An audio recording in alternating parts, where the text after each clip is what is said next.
Salut tout le monde, on se retrouve aujourd'hui dans une nouvelle vidéo.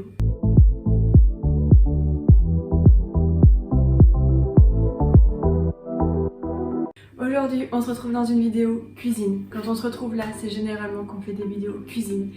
Et aujourd'hui, donc on va faire une recette de quelque chose que j'avais envie de faire depuis super longtemps, mais j'avais pas le matériel nécessaire pour le faire. Aujourd'hui, j'ai tout ce qu'il faut, donc on va le faire dans cette vidéo. On va faire un Kinder Delice maison.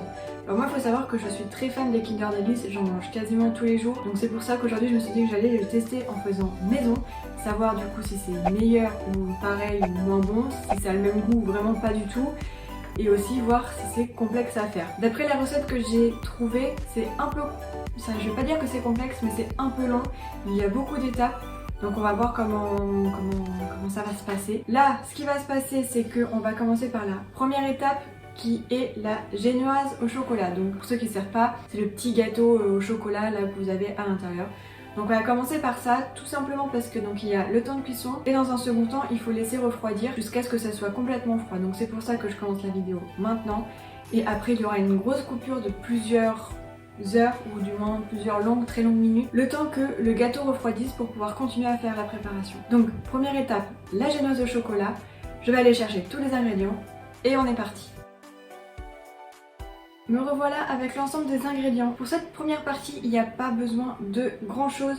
On aura besoin de 4 œufs que j'ai déjà cassés. Ça évite d'en mettre partout ici et que ça fasse pas beau caca. Ensuite, on a 30 g de cacao en poudre non sucrée. Donc vous savez, pas les Nesquik et tout, les trucs vraiment non sucrés. On a 120 g de sucre ici et on a 90 g de farine. C'est tout. Et la particularité, c'est que pour faire une génoise, il vous faut vous savez, un moule plat comme ça. Enfin, je sais pas trop, c'est un moule un peu spécial, c'est des moules un peu plats. Voilà, on fait pas grand chose d'autre à part de la génoise dedans. Et c'est ça qui me manquait, donc là j'en ai un, donc on va pouvoir le faire. Le petit plus, c'est qu'il va falloir utiliser un robot pour cette recette. Tout simplement parce qu'il va falloir faire tourner 8 à 10 minutes peu les ingrédients de manière à ce que ça gonfle et que ça blanchisse. Et à la main, c'est un petit peu long. Après vous pouvez utiliser un batteur électrique normal, mais bon, moi comme j'ai ce qu'il faut, donc j'ai pris mon faux Thermomix, j'ai mis à l'intérieur le petit fouet qui me permettra donc de fouetter et de faire monter le tout. Donc let's go. Donc la première étape, c'est déjà de mettre votre four à tourner, enfin votre four à préchauffer à 180 degrés en chaleur tournante si vous avez. Si vous n'avez pas 180 degrés, mais la cuisson sera peut-être un tout petit peu différente, donc préférez la chaleur tournante, ou du moins si vous l'avez pas, essayez de vérifier de temps en temps que ça crame pas. Ok, donc première étape, ça va être de faire mélanger le sucre et les œufs. Donc les œufs c'est jaune et blanc, les deux et le sucre. Et pour commencer, c'est tout ce qu'on va faire. Donc là on va mettre le robot en route 8 à 10 minutes de manière à ce que le mélange blanchisse et surtout monte. Donc voilà le robot, vous commencez à le connaître. Pour ceux qui ne le connaissent pas, c'est le Thermomix mais de version Lidl qui est quand même bien moins cher que la vraie version et qui fonctionne vraiment tout aussi bien. Pour ceux qui ont ce genre de robot, sinon comme d'habitude les robots les meilleurs et je ne cesserai de le répéter dans toutes mes vidéos cuisine, c'est les robots, vous savez, avec le cul de poule, le truc qui se lève, ça c'est vraiment une merveille. Donc si vous avez ça, utilisez ça. Si vous avez un Thermomix, moi je vais mettre, je pense, vitesse 4 et le tout pendant 10 minutes. Et si vous avez un batteur à la main, faudra vous armer de patience et rester le temps qu'il faut, le temps que ça monte. Donc let's go, je vous mets tout ça en accéléré parce que là on en a vraiment pour 10 minutes. J'ai merdé. Me revoilà donc 10 minutes plus tard. Ça a terminé. Bon, ça a blanchi, mais de là avoir triplé de volume, quoique, ouais, si. Je m'attendais à que ça fasse un peu quelque chose de mousse. C'est quand même assez liquide, mais bon, ça a triplé de volume quand même, effectivement. Donc maintenant qu'on a fait ça, il suffit de tamiser, donc ça aussi, hein, je le fais de plus en plus, mais avant je le faisais pas. Mais de tamiser la farine, le cacao et de remélanger. Donc c'est ce qu'on va faire. Donc ils disent d'y aller en 3 fois. On va peut-être pas y aller en 3 fois, mais on va y aller en minimum 2 fois, je pense. Je retourne et là je vais remettre que quelques secondes, donc vitesse 4. Allez, on va mettre 6 secondes. Et puis on va mettre le reste.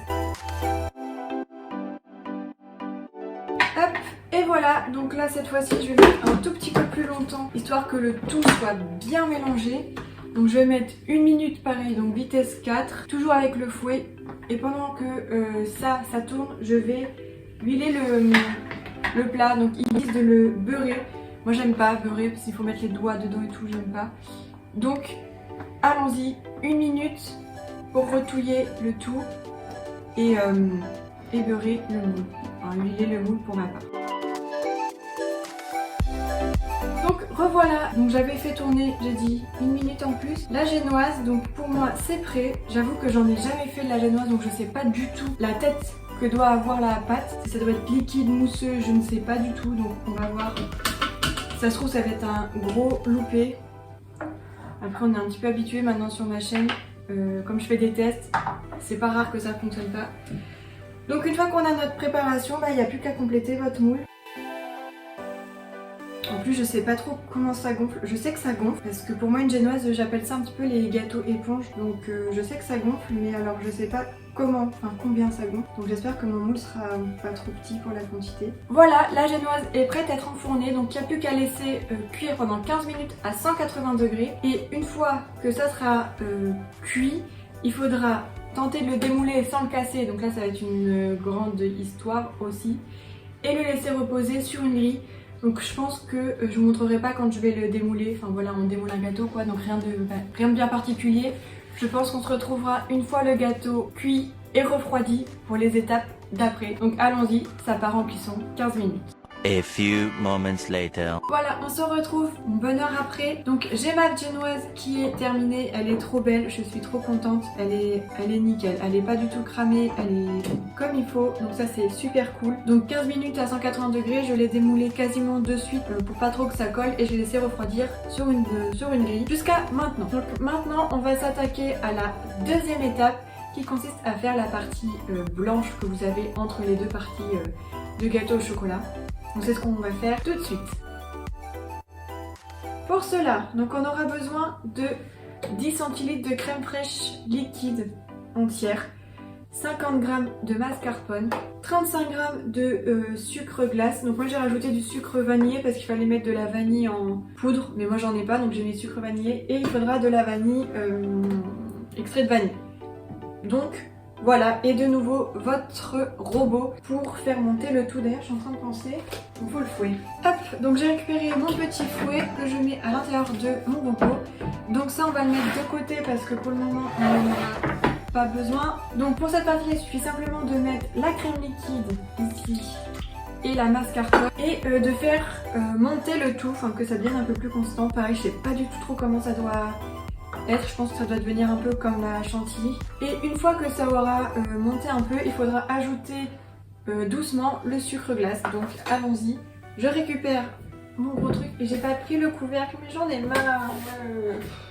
Bon voilà, j'ai le couvercle. On récupère le robot, on insère le tout, pouf pouf. Là pareil je vais mettre vitesse, on va commencer 3 et on montera plus tard. Et on va mettre 1 minute, on va voir comment ça se comporte.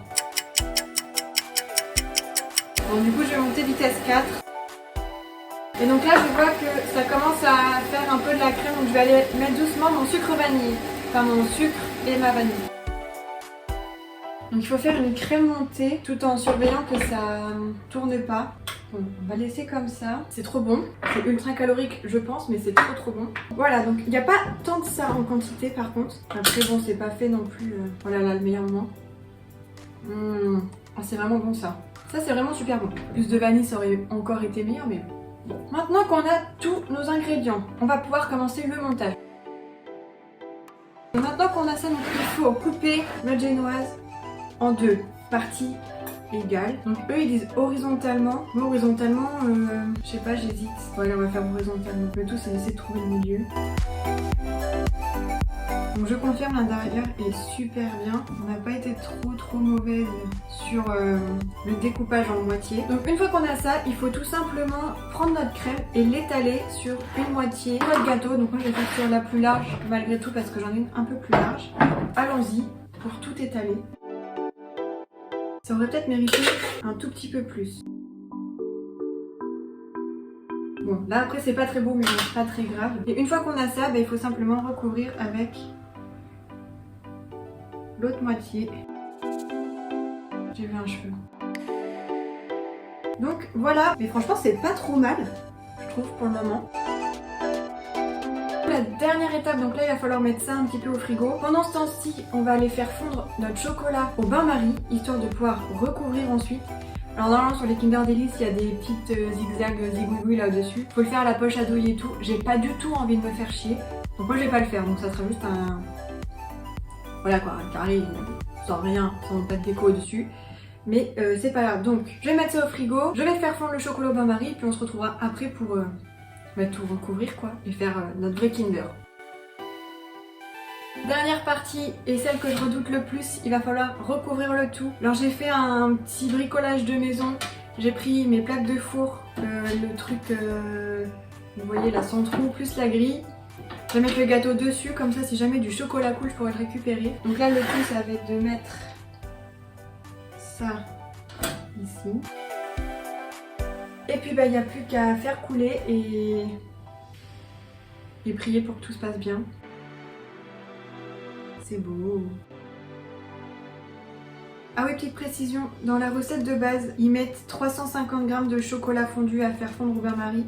Moi j'ai mis que 200 g parce que je trouve que mon gâteau est plus petit que le leur. Et puis parce que j'avais pas envie de trop en mettre non plus. Donc voilà, on va voir si c'est assez. Si c'est pas assez, je vous le dirai que c'est pas assez.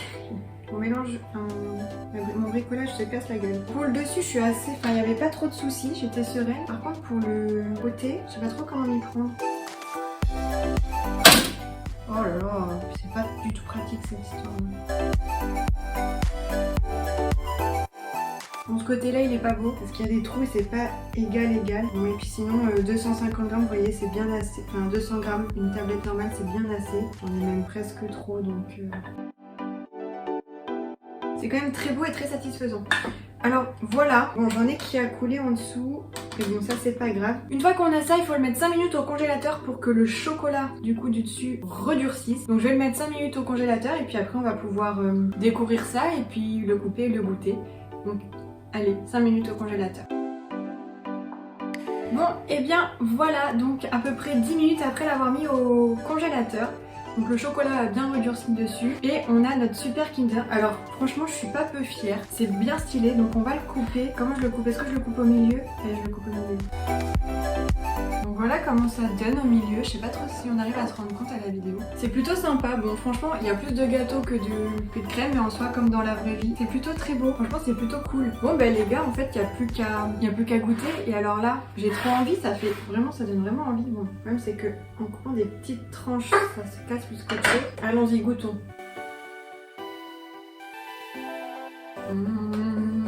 Attendez, je fais du chocolat partout là. Alors, verdict. Donc, si on doit comparer vrai Kinder et celui-là, c'est pas du tout pareil.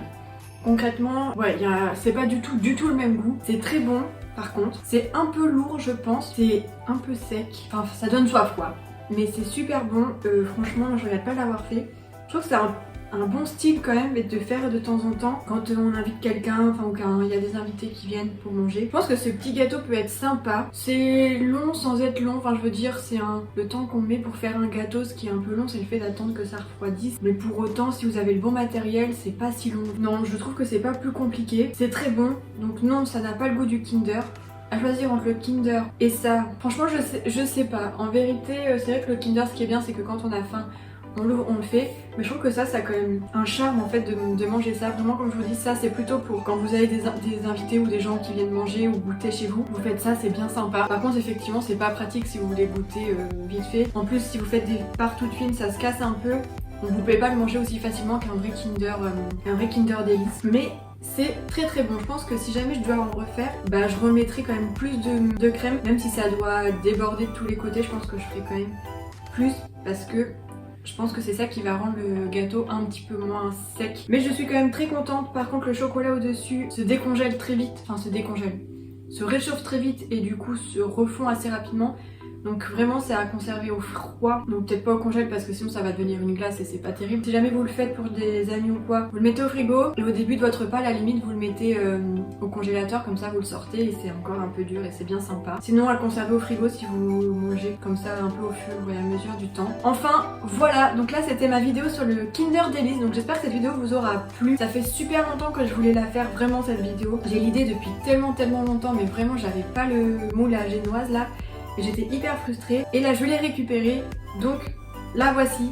Dites-moi en commentaire si cette vidéo vous aura plu, j'espère quand même que ça vous aura donné envie. Malgré tout ça donne quand même bien plus envie que ok mes boules de lait. Bon, j'ai bien compris mais franchement ça donne envie, non enfin, je sais pas mais moi je regarde une vidéo comme ça me donne envie. Dites-moi si vous avez envie de le refaire, franchement ceux qui sont équipés, qui ont les moyens de le refaire.